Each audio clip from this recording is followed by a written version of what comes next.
visit to India. Prime Minister Wickremesinghe arrived in India this evening, marking the commencement of his first state visit since assuming office. Newsfirst Shamir Russell-Dean and Frederick Dissanayake are in New Delhi, bringing us official reports on the Prime Minister's visit.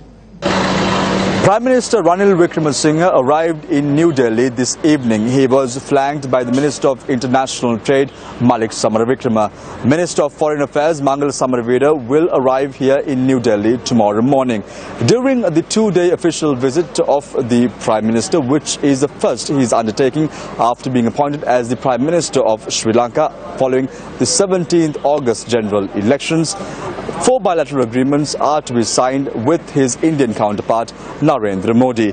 The 4 agreements would be signed on the spheres of orbit frequency, an MOU between India and Sri Lanka for the provision of medical equipment of 200 volts to the Vavuniya General Hospital, an MOU regarding Indian grant assistance for the implementation of small development projects through local bodies, and also a grant assistance agreement from India towards setting up of an operation of emergency ambulance service.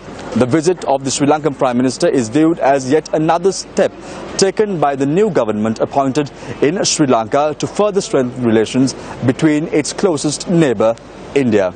Shamir Russell-Dean also caught up exclusively with former Indian diplomat and Congress Party MP Dr. Shashi Tharoor on the sidelines of the Prime Minister's visit.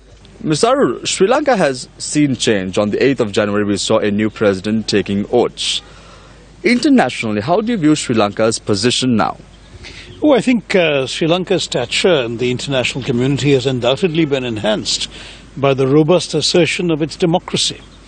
You know, Sri Lanka, we forget sometimes, because of the way in which the war crowded out perceptions of the country, has actually been a remarkable success story. Some said that the international community disliked former President Mahinda Rajapaksa, and we saw the Congress-led government giving a cold shoulder to the previous government as well. Over the last few months, have you seen a change? Whatever little differences of strategic perception or of tactical perception there might be, on the whole our interests tend to be congruent. Therefore, I don't want to overestimate or exaggerate the differences. There were some differences, but I would see them more as differences of degree rather than fundamental differences. Now, certainly with the present government of Mr. Sirisena, President Sirisena and Prime Minister Wickremesinghe, relations are very amicable indeed.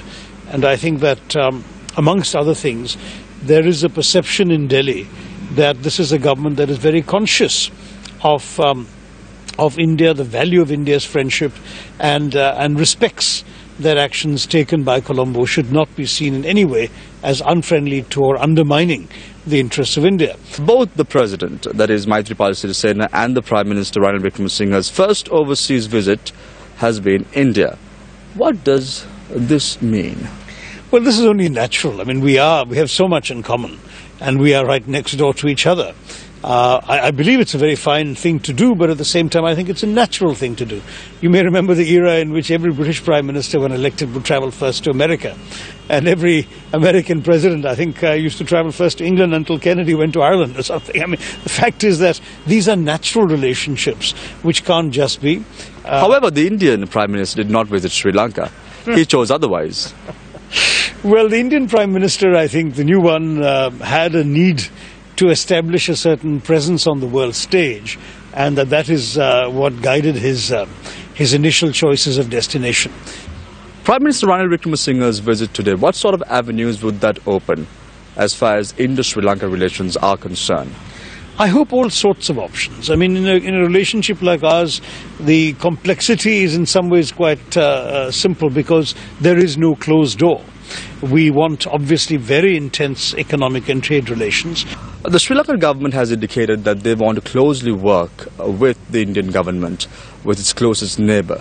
However, the Indian government has not made its position clear yet.